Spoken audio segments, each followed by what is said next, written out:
very much. Thank you for that wonderful introduction. You know, it's really fun for me to be with you here today. I've been here all day, and I've been very touched and really overwhelmed by the big heart that you have at Tesco. And you know, as I present in a lot of different venues, in a lot of different countries, literally all around the world, I've sat in your seat, and I've asked myself, when this guy comes on the stage, what's in it for me? You know, how's this going to make me and my team a little better? Well, I've come to the conclusion that the quality of any presentation is directly proportionate to the volume of applause that welcomes the speaker to the stage. So if you want this to be world class, you have to do a little better than whatever that was you just attempted. Could we try it one more time? Here's Chester. Yes! Thank you. Oh, thank you. Thank you. Cheers. I know, it's a cheap trick, you know, but I like it. I want to talk to you a little bit today about the power of recognition and the power of a culture of recognition. We haven't seen a lot of thank yous here today and appreciation. I want to start off by saying this, that I think there are very few differentiators left in business. So many things can be commoditized so quickly. And I think there are two that are left that I think you understand at Tesco very well. The first is leadership.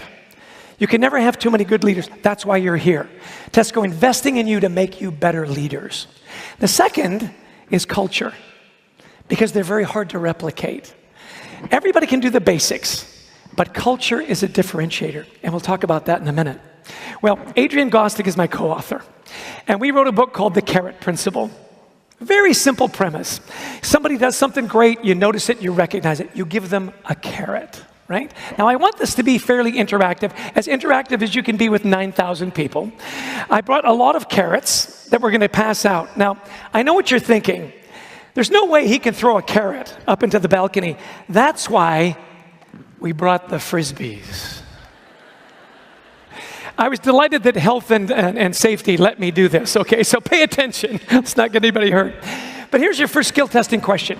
If the carrot is the reward, what is the opposite of the carrot? Just yell it out. The stick. I'm going to throw this as far as I can. Our first winner of the day is him. Give him a cheer right there. And up in the balcony, are you ready? I'm sure someone knew it there too. Cameraman, look out. Incoming! Nice catch! So we'll have some fun. Well, I will tell you that as we traveled, we picked up these various nicknames, which was kind of fun. We worked with DHL in Bonn, Germany, and they dubbed us the Deacons of Dankeschön, the Ministers of Motivation, the High Priests of Praise. One of my favorites was the Dalai Lamas of Workplace Traumas. That was a good one. But the Toronto Globe and Mail, Canada's largest newspaper, and where I grew up in Canada, dubbed us the Apostles of Appreciation. And as the great bard says, would a rose by any other name smell as sweet? Well, my friends here at Tesco, let's cue the music. As an apostle of appreciation, my brothers and sisters here in Birmingham, I am not here just to give you the case studies and the numbers. Oh no, I am here to preach and teach the power of appreciation. Can I get an amen? Can you put your hands in the air? Let it sway like you just don't care. Give me a little hallelujah. Gonna be more fun if you participate. Yeah, I can see you, pal. Okay, so good fun, right? You can stop the music. Well, as we did all this stuff in recognition, it was really fun. Great results. People were more engaged. They gave that extra little effort. Customer service went up. But then it was pointed out to us that if you don't get the culture right, it doesn't matter. If you don't get the culture right, it doesn't matter. So we studied a lot of different cultures, and I want to share some of them with you here today. Now, it may not be in your industry. In fact, it's not. Don't let that bother you. Think about what is the principle, and can I take that back to my team, to my colleagues, and make it just a little better? See, at the Hard Rock Cafe, they have this philosophy that there's a little bit of a rock star in everybody. I'm right, aren't I, Carl? You were this close from the band, the entourage, you got tattoos we don't want to see, pal. Okay? But here's my point. Do you treat your customers a little differently when you look at them as rock stars as opposed to just hungry? I think you do. See, that's the power of culture. Now, what they did at the Hard Rock Cafe a couple of years ago, they put out one of those engagement surveys. You know the ones I'm talking about? Are you satisfied? Would you recommend the job to a friend? Will you be here a year from now? Their survey only had one question, and it was this: tell me why your job rocks. Isn't that a great question? And they said, be creative in your answers. People wrote poems, they drew pictures. Some of them made YouTube videos. And with their permission, I'm going to play one for you. Now, I'm going to introduce you to the dishwasher at the Hard Rock Cafe in Amsterdam. Now, as you watch this video, I want you to pay particular attention to the words he uses to describe his job, and then we'll talk about it. Cue the video. Now, this is the Hard Rock Cafe, as you see. I go always this door to go to my work as a dishwasher. I just want to tell you guys that a dishwash is not really a dirty job, you know what I mean? I really have fun what I'm doing. I work like 3 years now, and I still like my job. I just want to show to the world that you can be a dishwasher and you can still have fun doing the dishes. I just feel free, I can be what I am. You can't find a job like that, you know? This is what I think. I love it. Let's go inside. Follow me. Let's go to my work. I'm sexy and I know it.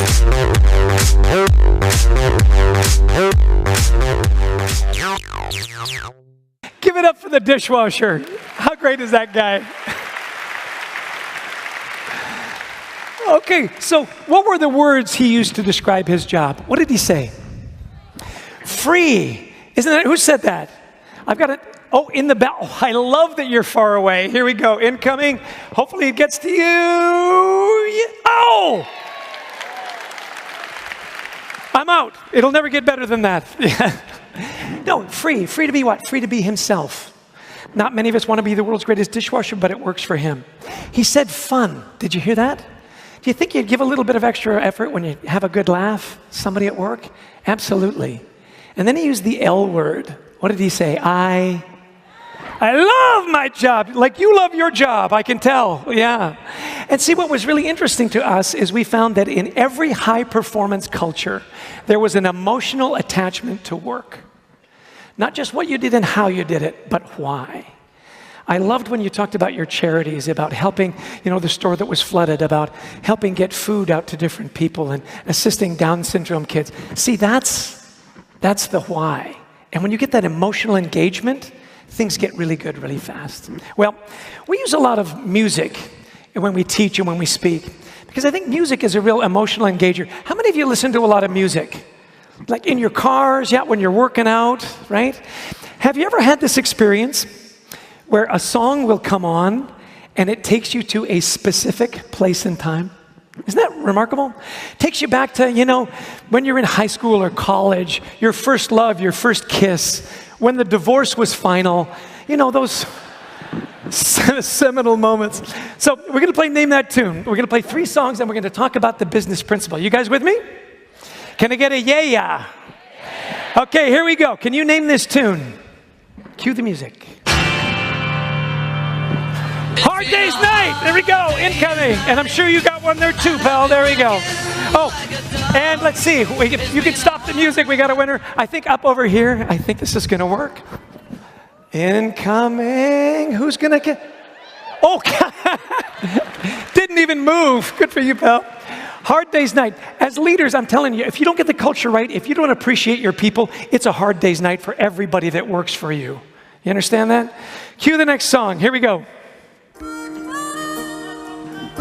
That's what friends are for. I love it. Where are you? Give me a target. Who is that guy? Okay, incoming. Make sure he gets it. Pass it up. Oh, teamwork right there. Great.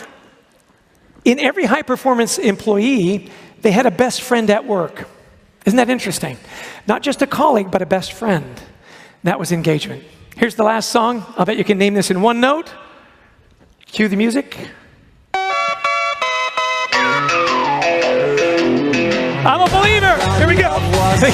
In the back row. I'm a believer. See, we thought long and hard about the subtitle of our book, that it would be how the best organizations create a culture of belief that drives big results. And that was that sense of belief. I love this definition of a good culture. A place where I believe what I do matters and it makes a difference. And when I make a difference, somebody noticed it and celebrated it. Make sense?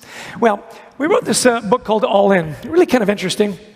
We introduced it with a story about a historical figure. He was really kind of interesting. His name, the Great Blondin. Now, I doubt, Philip, you've ever heard of the Great Blondin. Am I right on that? Okay, too young, okay. So from the guesses on the board, who do you think the Great Blondin is? Is it Reese Witherspoon, Pamela Anderson, Marilyn Monroe, a French tightrope walker, or a tight French rope walker? What would be your guess? D. D, a French tightrope. Congratulations, you win the book. Give him a round of applause, yeah. So his real name is Jean-Francois Gravelet, and he grew up in the circus tents of Europe. Well, he decided to do a tour of America. And to kick off the tour, he decided that he would be the first acrobat to string a 1,700-foot wire across Niagara Falls and across the falls. No safety net, no safety cord, no nothing. And it was a huge success. So this became his thing. Every time he came on tour to America, he would go to Niagara Falls and cross the falls. He understood in entertainment what we understand in business, and that is you just can't come back and do the same trick over and over again. You've got to continue to offer something new, reinvent yourself, to raise the what? Raise the bar, that's right. And that's what he did. One time he went across on a bicycle, one time on stilts, one time blindfolded. He was amazing. But most often, he would show up with this little wheelbarrow and do various stunts.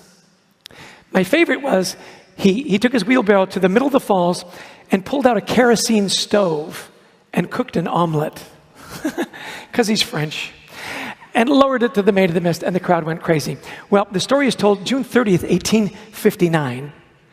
25,000 people showed up to see him, and he starts working the crowd. And he says, "Who believes I can cross the falls?" And they all cheered, "We believe." And then he said, "Who believes I can cross the falls with my little wheelbarrow?" And again, they all cheered, "We believe." And then he asked the all-important question. He says, "Well, if you all believe, which one of you will get in the wheelbarrow?" And a hush fell over the crowd. Break eye contact, tie your shoe. Finally, a gentleman in the back waved his silk top hat. He says, "I'll get in." It was his best friend and his manager, Harry Colcourt. And he said, "Harry, I appreciate you volunteering, but I wanted to prove a point, right? It's easy to say you're going to do it, but will you actually get in the wheelbarrow?" Here are the two questions I have for you this afternoon. As leaders, are you all in? And then, is your team all in? Because if you can't answer yes to the first question, you'll never get a yes to the second question. And what's your brand as a leader? Are you engaged? Are you transparent? Are you doing your bit for the community and for your colleagues? What is your leadership brand? Well, we talk about being engaged, enabled, and energized. What does it mean to be engaged? Well, I think the definition is fairly simple. It's discretionary effort. Engaged employees give you just a little more. Kind of plays in with your theme pretty well, doesn't it? Well, when we talk about appreciation, a lot of times people say, well, that's the soft stuff. I've got hard things to do. Let me check the boxes. Let me hit the numbers. I'm here to tell you, as leaders, if you get the soft stuff right, the hard stuff gets easier. And let me prove it to you. And by the way, I'm not going to tell you anything that you don't already know or don't already think you should be doing. It's the stuff your mom taught you when you were 5 years old. What did your mom say? Remember to say, please and thank you. Leave the place a little better than you found. Don't bite. You know, stuff like that. 4 things I want you to take away. Good recognition is you do it now, do it often, be specific, be sincere. Do it now. See, when you do it now, you communicate in a very powerful way. You see, when do you do important things? If it's really important, when do you do it? You do it now. You don't wait till the end of the week, the end of the month, the end of the quarter, the end of the year. You do it now. It communicates value.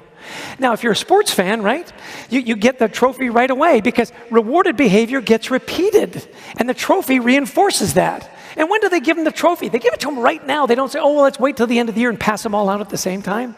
They're still in their kits. I'm going to come down here and talk to you. This will be fun. This woman put both her hands high in the air. We're going to come talk to you. This is going to be more fun than you deserve. Here we go. Stand up. Okay, here we go. My husband's going to kill me. Yeah. Your name is? Joe. Joe. And you are madly in love. Emphatically. And happily married. Happily married for 2 years. And so it's the same person? Yes. Oh, good answer. Instead of every day, because that takes up a lot of time. You know, you're on the phone. No, Joe, you hang up first. Do this. Just have a year-end banquet. Just once a year. I love you. Wouldn't that be better? No. Why? Because it requires daily appreciation for you to feel happy on a daily basis. And the happiness that you would get from an end-of-year banquet would last a month. Excellent. We're on a bit of a time constraint. Thank you. That's wonderful. And do you like hearing it? Yes. Often? Yes. Because you're high maintenance? Yes. Yes. Okay. I was just saying what they were thinking. Yeah.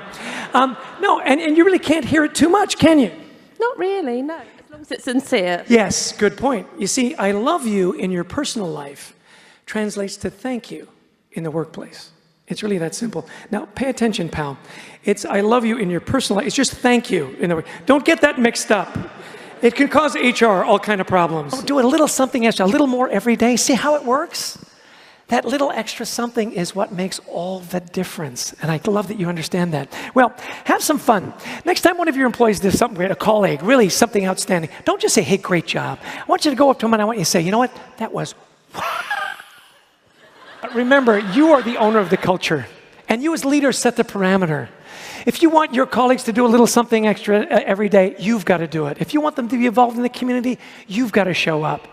If you want to care about their families, you've got to ask, right? That a little better every day. It's the little things that come for big results, and I love that you get that. Well, we talked about a lot of things. Don't try to do everything. Pick 2 or 3 things. You know, get involved in your colleagues' personal lives. Maybe you send a little flowers, or you do it immediately. You take a little note. You call them out, right? I love that when people see the logo Tesco, at least I would hope that they would think of a story behind that logo. The story of the charity, the story of the flood, the story of the flowers, because that's what Tesco is, and that's the heart of Tesco. I want to share this with you. We do all this research, we write all these books and stuff, and we can prove it to you that if you do these things, business gets easier, people are more engaged, you create a great culture. But don't leave it at work. You know, when was the last time you wrote a love letter to your spouse? Well, you probably do it once a day, you don't count, but my point is a little note in their backpack saying, you know, thank you to a minister or a friend. You know, it's tough out there. Everybody needs a little encouragement. You know, you'll leave this wonderful conference and you'll show up at your stores and your locations and, you know, your colleagues will join you. And you know what you don't know? You don't know what they just came from. You don't know if they've had bad news or an argument or a tragedy. Here's what you do know, is that the time they spend with you, wearing that wonderful Tesco logo, can be the best 8 hours of their day. That they believe what they do matters, that they make a difference, and when they made a difference, you noticed it and you celebrated it. Who wouldn't want to work there? Well, last question I have for you. We've talked about a lot of stuff. Will you take it back with you, and will you share it with your teams? Will you do that? Yeah, not quite the response I was hoping for. You know what I'm saying? As the minister of motivation, at the end of the sermon, the preacher asked for an affirmation from the congregation. What does the congregation say? Amen. Can I get a yes? Cue the music. Can you get your hands in the air and give me a little hallelujah? How about a wow? I say we are. You say all in. We are. We are. We are. My time is up. You guys are great. I cheated you out of a Frisbee over there. I'm going to try not to hit the lamp. Here we go. Incoming. Cheers.